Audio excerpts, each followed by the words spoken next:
सर्वेभ्यो नमो नमः। संस्कृत सीखोगे की यूट्यूब पटल पर मैं प्राध्यापक कृष्ण वशिष्ठ आप सभी का हार्दिक स्वागत और अभिनंदन करता हूं। आज हम इस वीडियो में 12वीं कक्षा की संस्कृत की पाठ्य पुस्तक शाश्वती भाग 2 के दूसरे पाठ रघुकोट संवादः के पहले 10 श्लोकों को सरल करेंगे। सप्रसंग सरलार्थ को जानेंगे, बाकी के 10 श्लोक अगली वीडियो में जानेंगे। चलो शुरू करते हैं। इसका पहला श्लोक। तमद्वरे विश्वजिति क्षितीशम निशेष विश्राणित कोश जातम उपात्य विद्यो गुरु दक्षिणार्थी कोत्सह प्रपेदे वर्तन्तु शिष्य। श्लोकों को सरल करने से पहले पाठ का सामान्य परिचय जान लेते हैं। तो यह पाठ रघुकोट संवादः महाकवि कालिदास द्वारा रचित सुप्रसिद्ध महाकाव्य रघुवंशम के पंचम सर्ग से लिया गया है। इसमें राजा रघु जो कि प्रभु श्री राम के पूर्वज हैं, इन्हीं के नाम से श्री राम के कुल को जाना जाता है। आपने रामायण की एक चौपाई सुनी होगी, रघुकुल रीत सदा चली आई, प्राण जाए पर वचन न जाई। तो ये वही राजा रघु है जिनके नाम से श्री राम के खानदान को जाना जाता है। पाठ में राजा रघु और कोत्स का संवाद अर्थात वार्तालाप का वर्णन है। कोत्स ऋषि हैं जो कि ऋषि वर्तंतु के शिष्य हैं। इस पाठ में राजा रघु की उदारता और ऋषि कोत्स की गुरु भक्ति का वर्णन किया गया है। ऋषि कोत्स ने अपने गुरु को 14 विद्याओं को सीखने के बाद गुरु दक्षिणा के लिए कहा। तो बच्चों, प्राचीन काल में पढ़ाई आश्रमों में होती थी। सभी विद्यार्थी आश्रमों में रहकर विद्या ग्रहण करते थे और विद्या के संपूर्ण होने पर वे अपने गुरु को भेंट स्वरूप गुरु दक्षिणा प्रदान करते थे। जब कोत्स ने भी गुरु दक्षिणा के लिए कहा तो गुरु वर्तंतु कोत्स की सेवा भाव से संतुष्ट और प्रसन्न थे, तो उन्होंने उसी सेवा भाव को ही गुरु दक्षिणा मान लिया। लेकिन कोत्स के बार बार कहने पर ऋषि वर्तंतु को गुस्सा आ जाता है और वे 14 विद्याओं के लिए 14 करोड़ स्वर्ण मुद्राएं गुरु दक्षिणा के रूप में देने को कहते हैं। अब शिष्य कोत्स राजा रघु के पास 14 करोड़ स्वर्ण मुद्राओं की याचना के लिए जाते हैं, जिसका बड़ा ही हृदय स्पर्शी वर्णन पाठ में किया गया है। तो आइए पाठ के माध्यम से उसे जानते हैं। तमध्वरे विश्वजिति क्षितीशम निशेष विश्राणित कोश जातम उपात्य विद्यो गुरु दक्षिणार्थी कोत्सह प्रपेदे वर्तन्तु शिष्य। अन्वय जाने इसका। विश्वजीति अध्वरे निशेष विश्राणित कोश जातम तम क्षितीशम अर्थात राजा रघुम उपात्य विद्य गुरु दक्षिणार्थी वर्तन्तु शिष्य कोत्सह प्रपेदे। विश्वजीति विश्वजीत नामक अध्वरे यज्ञ में अर्थात विश्वजीत नामक यज्ञ में निशेष संपूर्ण विश्राणित दिए गए कोश जातम धनराशि के समूह वाले तम उस क्षितीशम राजा रघु के पास उपात्य विद्य प्राप्त की गई विद्या वाला गुरु दक्षिणार्थी गुरु वर्तंतु को दक्षिणा देने का इच्छुक वर्तंतु शिष्य वर्तंतु ऋषि का शिष्य प्रपेदे पहुंचा। पूरे श्लोक का आप अर्थ जाने। विश्वजीत नामक यज्ञ में अपनी संपूर्ण धनराशि को दान में देने वाले उस राजा रघु के पास प्राप्त की गई विद्या वाला वर्तंतु ऋषि का शिष्य कोत्स पहुंचा। प्रसंग देखें। यह पाठ पूरे पाठ्यक्रम में सबसे बड़ा पाठ है, अर्थात इसमें 20 श्लोक हैं। तो हम इसको ज्यादा कॉम्प्लिकेट नहीं करेंगे, ज्यादा मुश्किल नहीं बनाएंगे, सरल बनाएंगे ताकि हम अच्छे से उसे याद कर पाए। सभी 20 श्लोकों का अलग अलग संदर्भ याद करना, प्रसंग याद करना थोड़ा सा मुश्किल होता है। तो आप सभी श्लोकों के लिए एक प्रसंग याद रखें और वो किस प्रकार से रहेगा। प्रस्तुत श्लोक हमारी संस्कृत की पाठ्य पुस्तक शाश्वती भाग 2 के रघुकोट संवादः नामक पाठ से लिया गया है। यह पाठ महाकवि कालिदास द्वारा विरचित रघुवंशम महाकाव्य के पंचम सर्ग से संकलित है। इसमें राजा रघु और कोत्स के संवाद का वर्णन किया गया है। तो मैंने जैसा पहले भी कहा है कि प्रसंग में केवल 3 बातों का आपको समावेश करना होता है। पहला है संस्कृत की पाठ्य पुस्तक का नाम, कि पाठ्य पुस्तक का नाम क्या है, वह है शाश्वती भाग 2। दूसरा पाठ का नाम रघुकोट संवादः, ये पाठ का नाम है। और तीसरा इसमें इसके कवि कौन है, लेखक कौन है, इसका वर्णन आपको करना होता है। तो इसमें रघुकोट संवादः जो कि रघुवंश से लिया गया है, इसके 5वें सर्ग से लिया गया है। तो इसके राइटर हैं, कवि हैं महाकवि कालिदास। और इस पाठ में राजा रघु और कोच के संवाद का वर्णन किया गया है। यह लाइन आप हर प्रसंग में हर श्लोक के साथ जोड़ देना, तो ये उसका संदर्भ हो जाएगा कि कहाँ से, किस विषय में, किस कॉन्टेक्स्ट में ये बात कही गई है। सभी श्लोकों के साथ आपको प्रसंग को लिखना है ताकि इसको आप अच्छे से याद कर पाए, लिखते लिखते ही आपको याद हो जाए। सरलार जाने, विश्वजीत नामक यज्ञ में संपूर्ण धनराशि को दान में देने वाले उस राजा रघु के पास प्राप्त की गई विद्या वाला गुरु वर्तंतु को दक्षिणा देने का इच्छुक वर्तंतु ऋषि का शिष्य कौत्स पहुंचा। दूसरा श्लोक, समृण्मये वीत हिरण्यमयत्वात् पात्रे निधायार्घ्यमनर्घशीलः श्रुत प्रकाशम यशसा प्रकाशः प्रत्युज्जगामातिथि मातिथेयः। अन्वय, अनर्घशील, यशसा प्रकाश, आतिथेयः, ये सभी विशेषण राजा रघु के लिए हैं। स रघु वीत हिरण्यमयत्वात् मृण्मय पात्रे अर्घ्यम निधाय श्रुत प्रकाशम अतिथिम प्रत्युज्जगाम। एक एक शब्द का अर्थ आप जाने। अनर्घशील होता है असाधारण स्वभाव वाले, श्रेष्ठ स्वभाव वाले। यशसा, यश से। प्रकाशः, प्रसिद्ध या प्रकाशमान। आतिथेयः, अतिथि सेवा। स रघु, राजा रघु। वीत हिरण्यमयत्वात्, सोने के पात्रों के न होने के कारण। मृण्मय, मिट्टी के बने। पात्रे, पात्र में। अर्घ्यम, पूजा सामग्री। निधाय, रखकर। श्रुत प्रकाशम, ज्ञान से प्रकाशित। अतिथिम कोत्सम, अतिथि कोत्स के। प्रत्युज्जगाम, पास उठकर गए। अर्थात पूरे श्लोक का अर्थ जाने कि असाधारण स्वभाव वाले, यश से प्रकाशित, अतिथि सेवा में लगे रहने वाले वह राजा रघु सोने के पात्रों के न होने के कारण, क्योंकि आप जानते हैं कि उन्होंने विश्वजीत नामक यज्ञ किया था। तो विश्वजीत नामक यज्ञ होता है जिसमें अपना सब कुछ दान में दे देना होता है।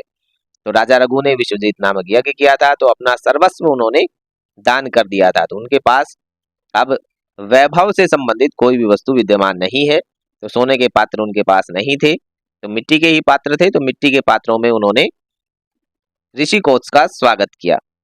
मृण्मय, मिट्टी के बने पात्रों में अर्घ्य सामग्री रखकर ज्ञान से प्रकाशित अतिथि कोत्स के पास उठकर वो गए। सरलार्थ जाने। प्रसंग आप हर श्लोक के साथ जरूर लिखेंगे। उत्तम स्वभाव वाले, यश से प्रकाशमान या यशस्वी, अतिथि सेवा करने वाले वह राजा रघु ने सोने के पात्रों के न होने के कारण मिट्टी के पात्र में पूजा सामग्री रखकर वेदादि शास्त्रों के ज्ञान से प्रसिद्ध अतिथि कोच के पास उठकर गए। तीसरा श्लोक देखें। तमर्चयित्वा विधिवद विधिज्ञः तपोधनम मान धनाग्रयायी विषाम पतिर्विष्टर भाज मारात कृतांजलि कृत्य विद्युत्युवाच। अन्वय देखें। विधिज्ञः, मान धनाग्रयायी, कृत्यविद, विषामपति, ये सभी विशेषण राजा रघु के लिए आए हैं। विष्टर भाजम तपोधनम, ये ऋषि कोत्स के लिए हैं। तम अर्थात कोत्सम, विधिवत अर्चयित्वा आराट कृतांजलि सन इति उवाच। एक एक शब्द का अर्थ जाने। विधिज्ञ, विधि को जानने वाले अर्थात शास्त्रों को जानने वाले, शास्त्रज्ञ। मान धन, मान ही है धन जिनका, ऐसे स्वाभिमानी लोगों में श्रेष्ठ। अग्रयायी, सबसे आगे रहने वाले, अर्थात ऐसे श्रेष्ठ आगे रहने वाले स्वाभिमानी लोग जो मान को ही अपना धन मानते हैं, सम्मान को ही, स्वाभिमान को ही अपना धन मानते हैं। कृत्यविद, करणीय कर्मों को जानने वाले। विषामपति, प्रजा के स्वामी। विषाम होता है प्रजापति, उनका स्वामी अर्थात राजा रघु। विष्टर भाजम, आसन पर विराजमान। विष्टर आसन होता है, आपने कभी ध्यान दिया हो तो विवाह शादी आदि में भी जो वर होता है उसको विष्टर दिया जाता है, आसन दिया जाता है। तपोधनम, तपस्वी। तम, उस। कौत्सम, कौत्स का। विधिवत, विधि पूर्वक। अर्चित्वा, पूजन करके। आरात समीप में कृतांजलि सन हाथ जोड़ते हुए इस प्रकार उवाच बोले। पूरे श्लोकार्थ देखें। शास्त्रों को जानने वाले, मान ही को धन मानने वाले, ऐसे सबसे श्रेष्ठ लोगों में आगे रहने वाले, करने वाले कर्मों को जानने वाले, प्रजा के स्वामी राजा रघु, आसन पर विराजमान, तपस्वी, कोत्स का विधि पूर्वक पूजन करके समीप में हाथ जोड़ते हुए इस प्रकार से बोले। सरलार्थ। शास्त्रों को जानने वाले, स्वाभिमानियों में श्रेष्ठ, करने योग्य कर्मों को जानने वाले, प्रजा के स्वामी राजा रघु, आसन पर विराजमान, तपस्वी, उत्कोष का विधि पूर्वक पूजन करके समीप में हाथ जोड़ते हुए इस प्रकार से बोले। अगला श्लोक। अप्यग्रणीर मंत्र कृताम ऋषीणाम कुशाग्र बुद्धे कुशली गुरुस्ते यतस्त्वया ज्ञानमशेषमाप्तम लोकेन चैतन्य मिवोष्ण रश्मे। अन्वय। हे कुशाग्र बुद्धे, मंत्र कृताम ऋषीणाम अग्रणी ते गुरु कुशली अपि को आप अग्रणी के बाद भी रख सकते हैं। अपि ते गुरु कुशली, क्योंकि अपि जब पहले आ जाता है तो वो प्रश्नवाचक अपि भी न होकर क्या के अर्थ में आ जाता है, तो अपि को आप ते से पहले रख लें। अपि ते गुरु कुशली यतः त्वया अशेषम ज्ञानम लोकेन उष्ण रश्मे चैतन्यम इव आप्तम। शब्दार्थ जाने। हे कुशाग्र बुद्धे, हे तीव्र बुद्धि, बुद्धिमान कौत्स। कुशाग्र बुद्धि का क्या अर्थ हुआ? कुशाग्र, कुश का अग्रभाग। कुश आप जानते हैं, जो गांव देहात से ताल्लुक रखते हैं वो जानते होंगे, कुश होती है कुशा, डाब। तो जब डाब को आपने देखा है तो उसका अग्रभाग जो होता है बहुत ही तीक्ष्ण होता है, पैना होता है, तेज होता है। तो उसी प्रकार से जिसकी बुद्धि बहुत तेज होती है, तीक्ष्ण होती है, उसके लिए विशेषण आता है कुशाग्र बुद्धि। हे कुशाग्र बुद्धि अर्थात हे बुद्धिमान, और किसके लिए आया है? ऋषि कोत्स के लिए। मंत्र कृताम, मंत्रों का साक्षात्कार करने वाले, ऋषि नाम ऋषियों में अग्रणी श्रेष्ठ, ते आपके गुरु, गुरु अर्थात गुरु वर्तंतु, कुशली अपि कुशल तो हैं। यहां तक पूरी लाइन का आप अर्थ जाने कि हे बुद्धिमान, हे तीव्र बुद्धि के स्वामी ऋषि कोत्स, मंत्रों का साक्षात्कार करने वाले ऋषियों में सबसे श्रेष्ठ आपके गुरु वर्तंतु, कुशल तो हैं। यतः जिनसे, त्वया आपके द्वारा, अशेषम संपूर्ण, ज्ञानम ज्ञान को, लोकेन संसार द्वारा, उष्ण रश्मे, उष्ण होता है गर्म, रश्मि होती है किरणें, तो गर्म किरणें किनकी होती हैं? सूर्य की। तो सूर्य से चैतन्यम एव, चेतनता अर्थात जीवन, आप्तम प्राप्त किया है। पूरे श्लोक का अर्थ आप सरलार्थ में जाने। हे तीव्र बुद्धि कौत्स, मंत्रों का साक्षात्कार करने वाले ऋषियों में श्रेष्ठ आपके गुरु वर्तंतु कुशल तो हैं, जिनसे आपके द्वारा संपूर्ण ज्ञान को संसार द्वारा सूर्य से चेतना के समान प्राप्त किया है। अर्थात जिस प्रकार संसार सूर्य से चेतना को प्राप्त करता है, उसी प्रकार आपने अपने गुरु से संपूर्ण ज्ञान को प्राप्त किया है। और कुशल क्षेम आप जानते हैं, ये हमारी संस्कृति है। जब भी हम किसी के घर जाते हैं या हमारे घर कोई आता है तो उसकी कुशल क्षेम पूछी जाती है कि आप ठीक हैं और आपके परिवार में सब ठीक हैं, इस प्रकार से पूछा जाता है। तो उसी परंपरा का वहन करते हुए राजा रघु भी ऋषि कोत्स से पूछते हैं कि आपके गुरु कुशल तो हैं। अगला श्लोक। तवारहतो नाभिगमेन तृप्तम मनोनियोग क्रियोत्सुकम में आज्ञापया शासितुरात्मना वा प्राप्तोऽसि संभावयितुं वनान्मा। अर्हत तव अभिगमेन मे मनः न तृप्तम किंतु तव नियोग क्रिया उत्सुकम शासितुः आज्ञया अपि आत्मना वा माम संभावयितुं वनात् प्राप्तोऽसि।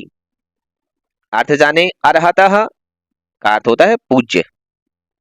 तब आपके अभिगमेन आने से मैं मेरा मन मनः न तृप्तम संतुष्ट नहीं हुआ है। हे ऋषि, हे पूज्य, आपके आने से मेरा मन संतुष्ट नहीं हुआ है। अर्थात आप क्या प्रयोजन लेकर आए हैं, जल्दी से मुझे बताएं ताकि मैं उसे पूरा कर सकूं।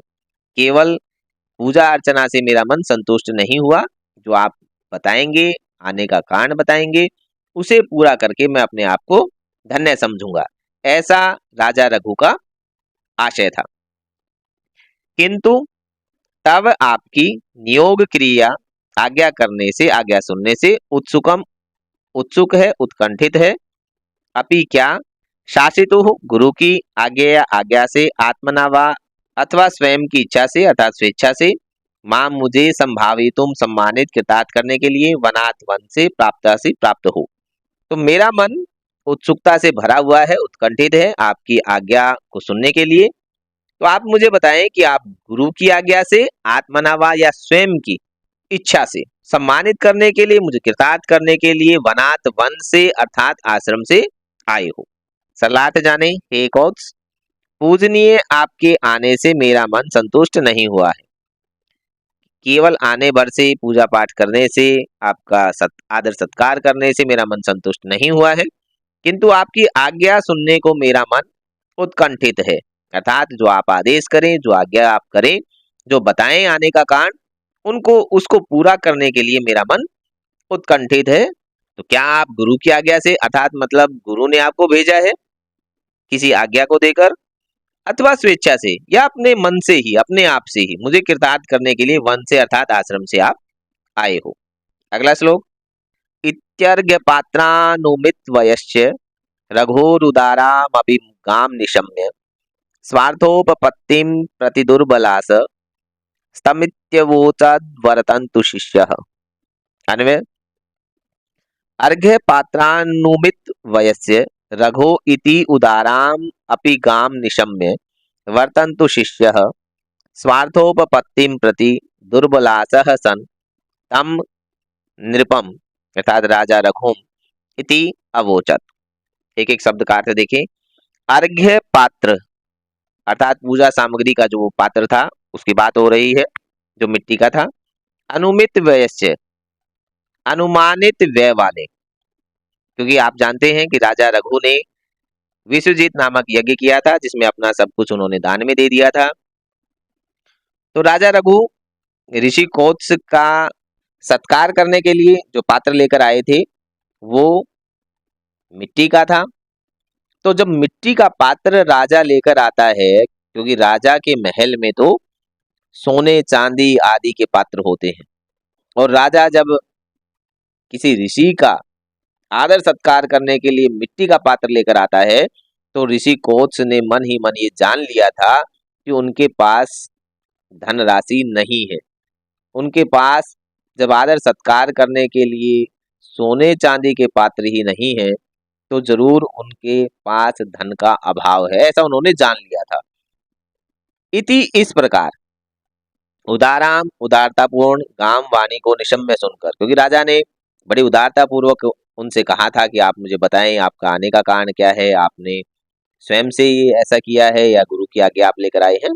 तो ये जो उदारतापूर्ण वाणी थी उसको निशम्य सुनकर स्व अर्थ उपपत्तिम, अपने प्रयोजन की जो सिद्धि थी उसके प्रति विषय में दुर्बलास निराश सन होते हुए अवोचत बोला।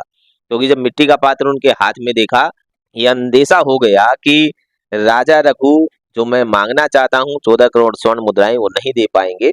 तो जो उनका जो ये प्रयोजन था गुरु को दक्षिणा में देने का, उसके प्रति वो निराश से मन ही मन होते हुए अवोचत बोले।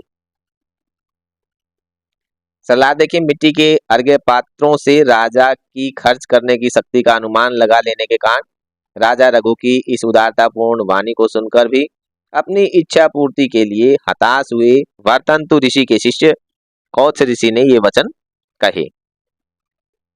अगला श्लोक देखें।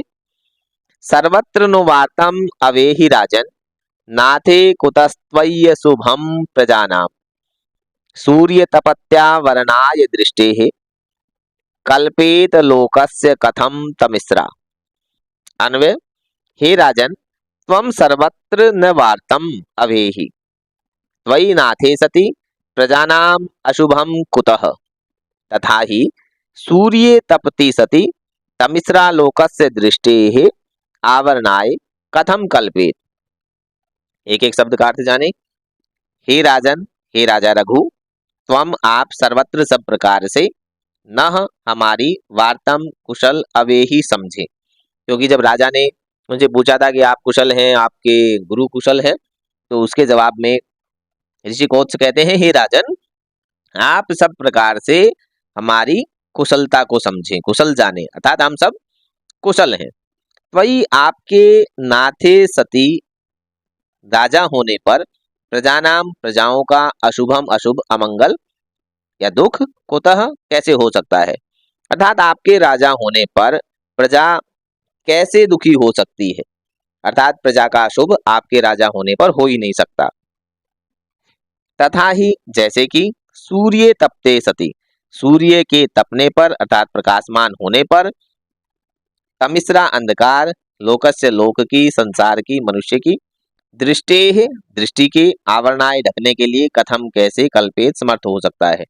अर्थात जैसे ही सूर्य जब उदित होता है, प्रकाशमान होता है, तो अंधकार लोगों की दृष्टि को ढकने में समर्थ नहीं हो सकता, ठीक उसी प्रकार से आपके राजा होने पर प्रजा का अमंगल, प्रजा का अशुभ हो ही नहीं सकता है। सरलार्थ, हे राजा रघु, आप सब प्रकार से हमारी कुशल समझे। आपके राजा होने पर प्रजाओं का अशुभ कैसे हो सकता है। जैसे कि सूर्य के प्रकाशमान होने पर अंधकार मनुष्य की दृष्टि को ढकने में कैसे समर्थ हो सकता है, अर्थात नहीं हो सकता है। अगला श्लोक, शरीर मात्रेण नरेंद्र तिष्ठन आभासी तीर्थ प्रतिपादितर्धि आरण्य कोपात फल प्रसूति स्तंभेन नीवार इवावशिष्टः। अन्वय, हे नरेंद्र, तीर्थ प्रतिपादितर्धि शरीर मात्रेण तिष्ठन त्वम आरण्य कोपात फल प्रसूति स्तंभेन अवशिष्टः नीवार इव आभासी। एक एक शब्द का अर्थ देखें। हे नरेंद्र, हे राजा रघु, नर धन इंद्र यहाँ गुण संधि है। तीर्थ यज्ञ, तीर्थ प्रतिपादितर्धि, यज्ञ में धन संपत्ति को लगा देने वाले, शरीर मात्रेण, केवल शरीर मात्र से, तिष्ठन स्थित होते हुए, त्वम आप, आरण्य उपात फल प्रसूति, वनवासी तपस्वियों द्वारा ग्रहण किए गए फलों की उत्पत्ति वाले, स्तंभेन डंठल रूप से अवशिष्ट बचे हुए, निवारी, निवार धान्य के समान आभासी सुशोभित हो रहे हो। सरलार्थ, हे राजन, सत्पात्रों को अपनी संपूर्ण संपत्ति देने वाले, ये में जो है ये मिसप्रिंटिंग है, आप इसे हटा दें। सत्पात्रों को अपनी संपूर्ण संपत्ति देने वाले आप केवल शरीर में उसी प्रकार से सुशोभित हो रहे हैं जैसे वनों में रहने वाले मुनि लोगों को अपने फल प्रदान करने वाले निवार के पौधे डंठल मात्र से सुशोभित होते हैं। अगला श्लोक, तदन्य तस्तावदनन्य कार्यो गुरुवर्थ माहर्तुमहं यतिष्ये स्वस्त्यस्तु ते निर्गलिताम्बुगर्भम शरद घनम नादति चातकोपि। अन्वय, हे राजन, तत्तावत अनन्य कार्यः अहम अन्यतः दातुः गुरुवर्थम आहर्तुम यतिष्ये ते स्वस्ति अस्तु चातकः अपि निर्गलिताम्बुगर्भम शरद घनम न अर्दति। एक एक शब्द का अर्थ।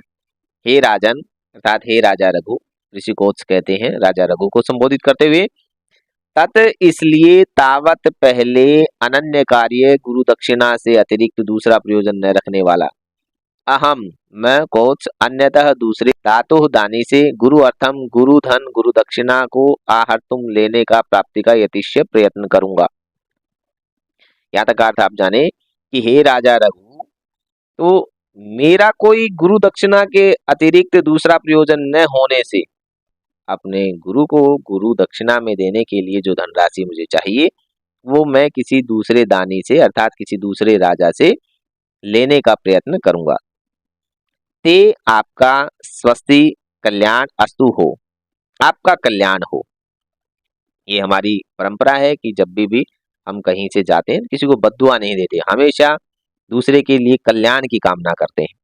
चातक, चातक पक्षी एक ऐसा पक्षी होता है जो केवल वर्षा का ही पानी पीता है, वर्षा का ही जल पीता है।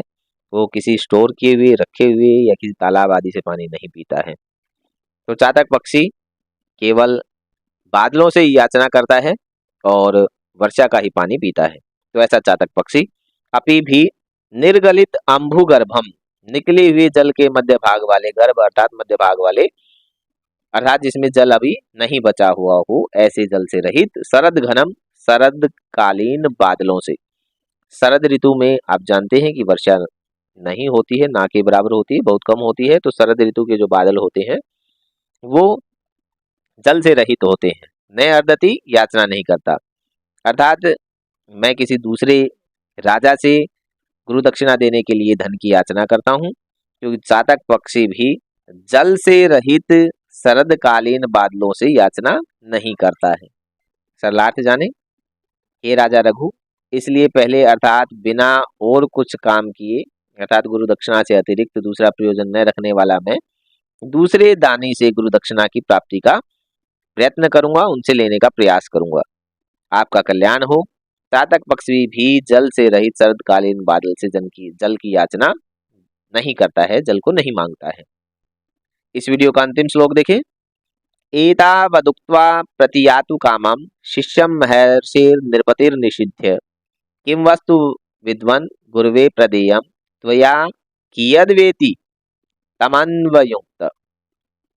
एतावद् उक्त्वा प्रतियातु कामं महर्षि वर्तन्तो शिष्यं कोत्सं निषिध्य नृपतिः, अर्थात राजा रघु, हे विद्वान, त्वया गुरुवे प्रदेयं वस्तु किम कियत्वा इति तम अन्वयुक्त। एक एक शब्द का अर्थ जाने।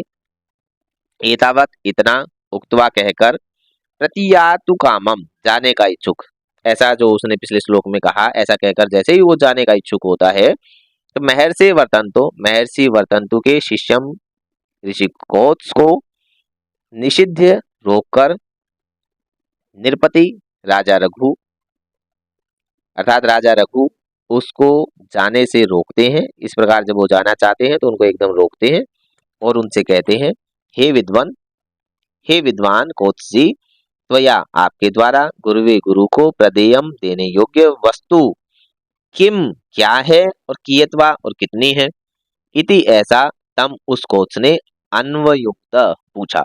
तो राजा रघु ने कोच से पूछा कि हे विद्वान कोच, आपको गुरु को देने के लिए क्या वस्तु चाहिए और कितनी चाहिए, मुझे बताएं। सरलार्थ देखें। इतना कहकर जाने के इच्छुक, की नहीं के कर लेना, जाने के इच्छुक महर्षि वर्तंतु के शिष्य कोच को रोककर राजा रघु ने कहा, हे विद्वान कोत्सी, आपके द्वारा गुरु को देने योग्य वस्तु क्या है और कितनी है, ऐसा उस कोच पूछा। तो इस प्रकार से आज हमने 12वीं कक्षा के दूसरे पाठ रघुकोच संवाद के पहले 10 श्लोकों को सरल किया। आप वीडियो को लाइक और शेयर करें, चैनल को सब्सक्राइब करें, नोटिफिकेशन के लिए बेल आइकन को भी दबाएं। अगली वीडियो में हम अगले 10 श्लोकों को जानेंगे। तब तक के लिए नमस्कार।